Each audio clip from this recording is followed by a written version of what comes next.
Hello, thank you for watching this video. This is brought to you by FreeDog. This is a in-depth analysis of a duos game in Modern Warfare Warzone. During this video, I'm going to give you an in-depth guide based on information both in and outside of the game to help improve your gameplay.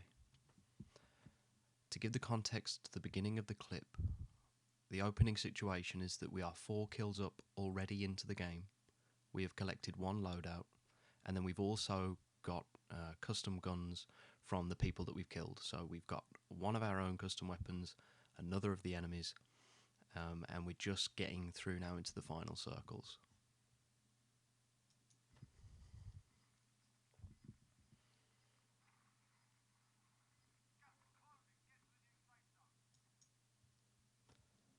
Now, some of the in-depth analysis that I want to bring is the review of the circles as they close and where you should be moving to and how you should be thinking. So in this picture here, when you look at the circle, we are probably the furthest away from the next circle of any team. When you look at the out of bounds region, there isn't many more options. Now, to give some context on the orange mark, we've just seen one squad fire off a shot, so we know that there's someone up there, and we're trying to come up with our next plan. We don't have money for the buy station. If you look at our funds there, Koza has 900 and I'm flat out, but we do already have kill streaks, so we are good to proceed into the circle and keep trying to play this game. Now we have snipers, so we can choose to take the high ground here, which you've got positioned over towards the blue mark, so that's what we're going to do. We push up and round, and I'll show the path that we do take. Now, the circle timer, we've got 57 seconds before the next collapse, so you may think about the timing that we choose to move out, and we do actually move out quite quickly, and you'll see by the end where we go and how we get there. We'll end up being tight on time anyway. So we push out round behind these houses, come up into the forest area, hook right through, even slightly cut the red, and then come down here behind the building.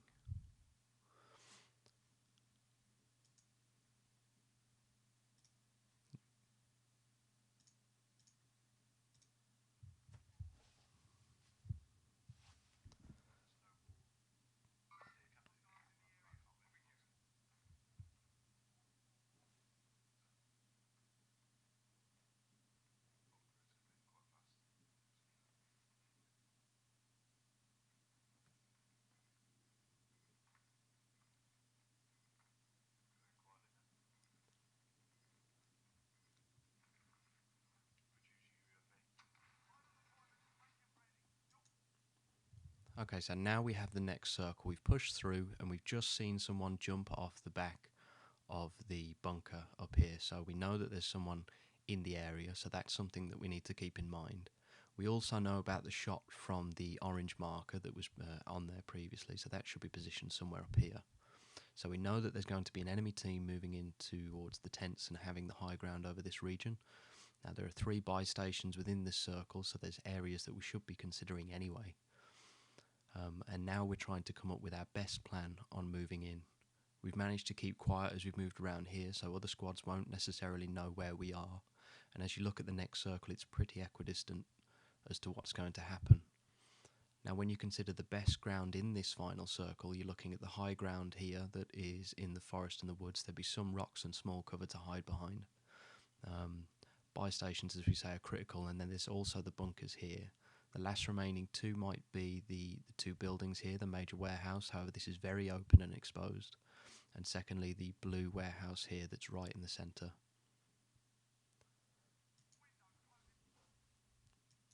It's just a more expanded view. So what we decide between us is that we will take the path through the wall up here, contend with the guy on the cross, and then move through down along the wall, taking the cover, and cut in through here and make our way just into the edge of the circle here.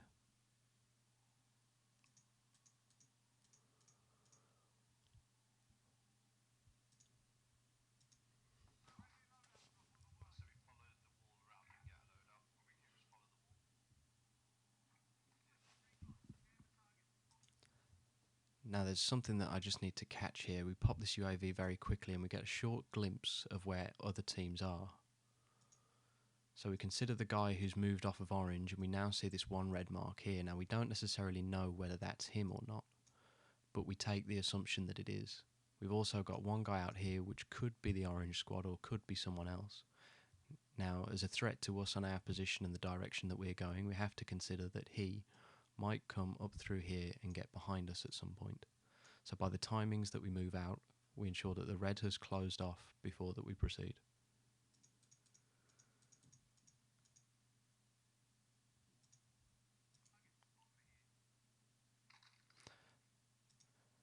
As we go across the open space, we do find a dead squad and there's guns. Now, in the instance, I've got the C9 Max, so I'm not familiar with the weapon. I don't use it, and it's got quite an intense short burst recoil. So I switched for the Grau with the VLK 3 times, which is probably more suitable for the terrain that's coming up in the next circles.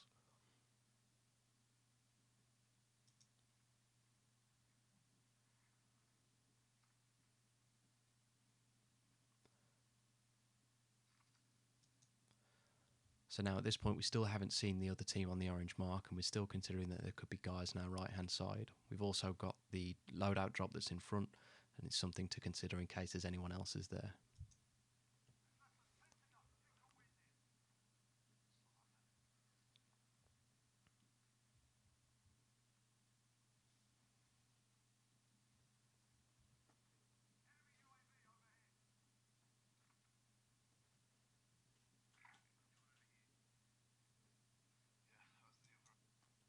So here I mark up the orange building to consider that we're still missing our initial guy from the bunker. We haven't seen him yet, so he may be taking cover over there. And the reason and way I've considered that is that would be decent cover where I would go as well. One of the best ways to consider where your opponent would be is to get into their mind and consider almost what you would do in their shoes. I believe Mao covers this in his red book.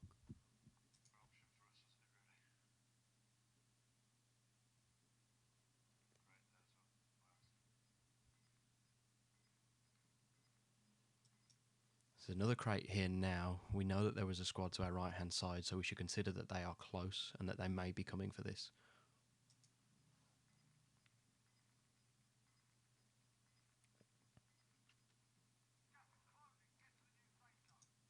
In the position here, I choose to take my loadout rather than playing with the guns that I have, because again, I don't generally play with the Grau.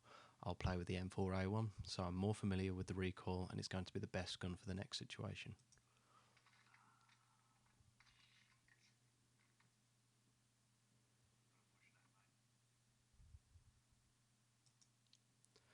Looking at the next circle and considering where the squads are going to be forced out from, we should remember that we had a guy on orange that we initially saw who might now be tied up at the buy station.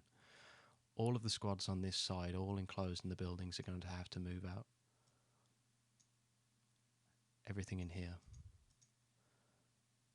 Now there'll be a fight and a cluster around the next buy station. We also know that anyone who purchased at this buy station here will also have had to have moved out. The only valid cover would be to have gone to this warehouse here. Anyone up on the higher mountain range should now be enclosed into this small space here, where they'll have limited cover because it's slowly coming down onto the road. The next point of contention is the main warehouse here, which is the position that we choose to try and take. Our biggest threat is this warehouse here.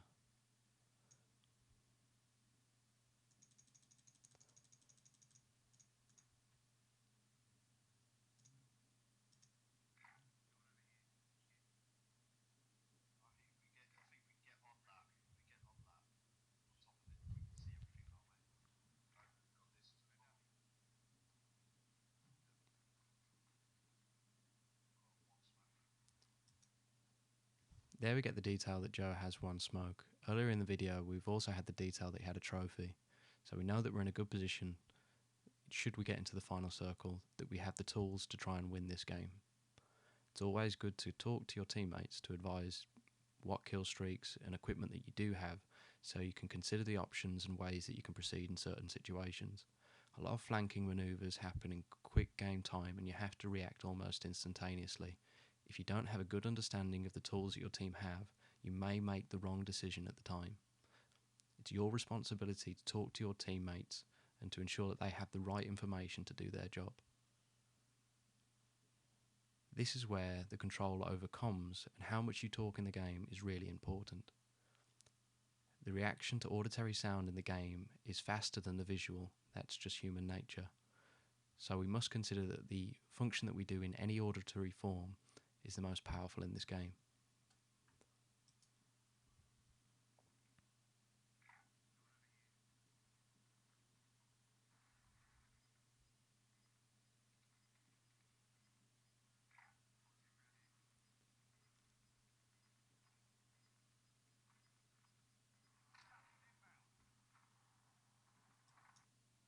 At this point here, I've used the UAV, so I'm still looking and considering a kill streak, and I can see this box inside.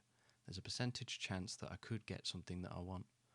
It doesn't necessarily help us towards our goal, and when I reconsider this step, I consider it to have been a greedy decision.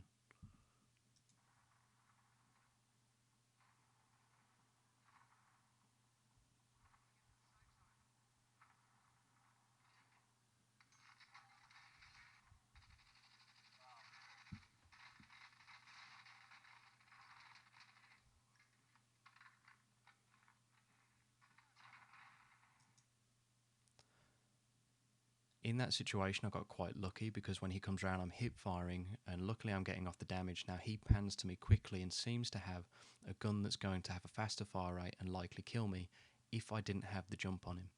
He pushes to sprint and press Koza, who's now downed, rather than considering that there'd be anyone else close. The reason why I consider grabbing the box to have been a greed move is because that the sound should have alerted him to another person's presence. Now I just want to step back and review that fight again, because there's also something critical that's happened that is a lesson that I've learned over reviewing several video clips.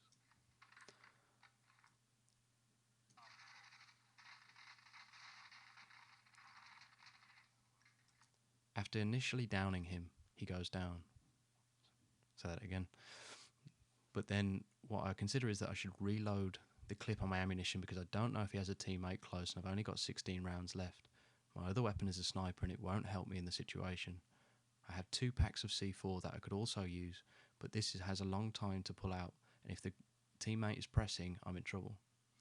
So I duck behind cover and reload before using C4 then to finish him off, leaving my weapon able to fire at any given moment.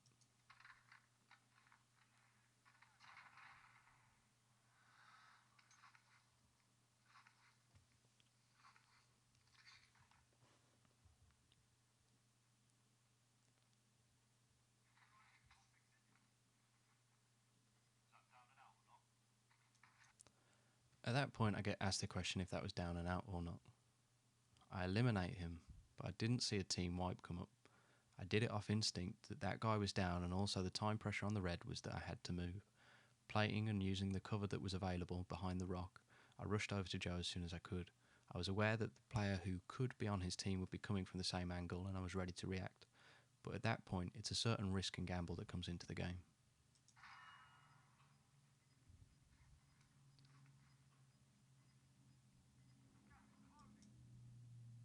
At this point, we've still recognised that the blue warehouse is our biggest threat. The circle now falls into position for us. It's using the high ground cover that we have. It's forcing those on the hillside to come down. It's also flushing those out from the buy station. So we need to cover our right flank, potentially consider anyone who may still be below us, as they may lead through one of the doors. But outside of that, we're in an excellent position to take this game.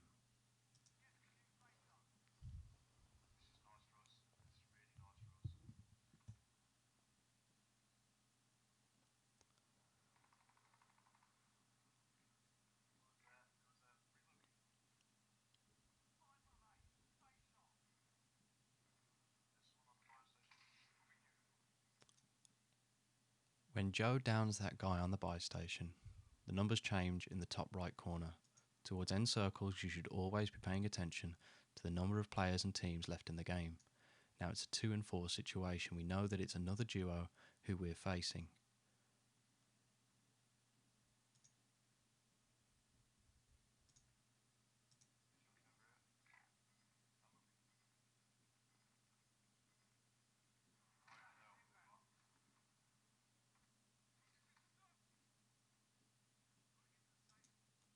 At that moment, I spot the other player. I drop down into cover for fear of taking a hit. I'm also then telling my teammate 150 to give him the bearing on which the enemy is currently appearing. Now, considering it's a duo, we should consider that both enemies should be in the area. It would be unwise for them to have split up at this point. I switch to my sniper to try and get off a surprise shot. The enemy had seen me too. I managed to get off one shot, and I also hear a sniper shot come from more of a south direction.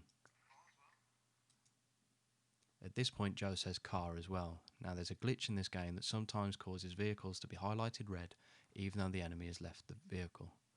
This adds confusion into the situation, and at a stressful moment, it's difficult to consider what my teammate means. I don't have the time to explain that all of those words and put that across to him. I just have to continue fighting. Joe at this point says he's going to put his cluster on it. Now I have to consider whether that's the vehicle or whether that's the team. The confusion in communications caused in this situation doesn't help.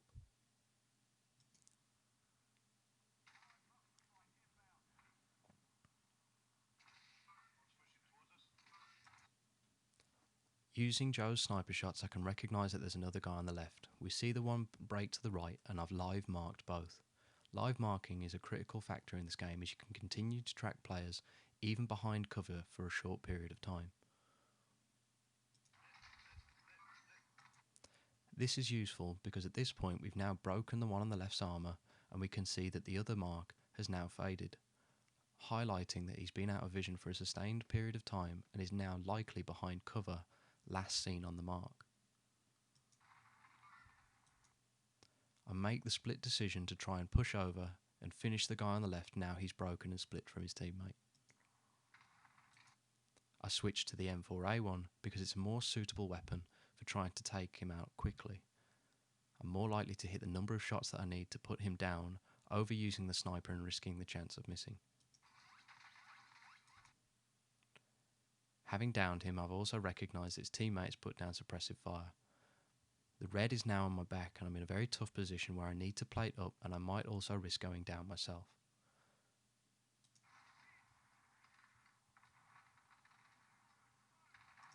I throw out smoke cover, reload my weapon and choose to drop down to the left. The reason why I do this is because we still haven't finished off his teammate, and we must consider that he may have the ability to self-revive.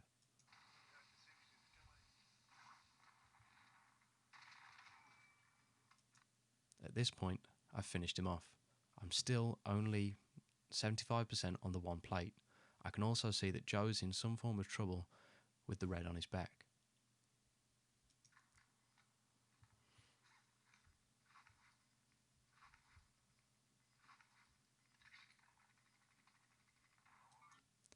The enemy appears behind the barricade.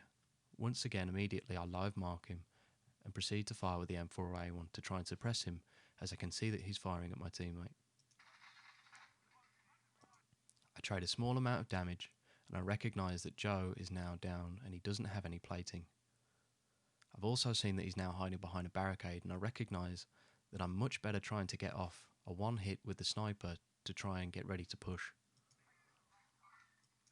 The reason why we will need to push is the fact that the circle is now going behind him, and we are of limited time. We have 6 seconds left on the clock.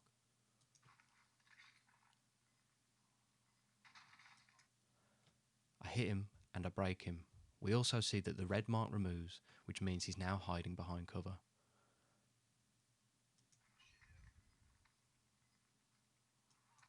Switching to the M4A1, I use smoke cover to make an aggressive push. That way he can't see me making the flank for the finish.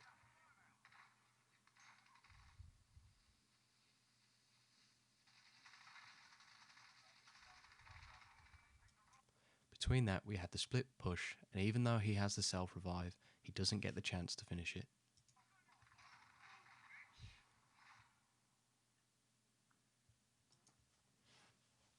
Thanks for watching. Some of these key tips are useful both in and outside of the game, and I'll continue to put links and other useful materials in the lower section of the video. If you like what you've seen, feel free to follow me on Twitch. I'll put all of the links there again in the comments bar. Um, Thank you for watching. If you think there's anything that I can do to improve this video or anything that may help, please let me know. One of the things about this video is that the video quality isn't quite there. This is one of the earlier videos that I've started to record. I have improved the video quality since, and the next videos I should be putting out should have a better quality. The reason why I continue to show this video anyway is because I recognise that there were key important details of good gameplay that could help and assist you with yours. Thanks for watching.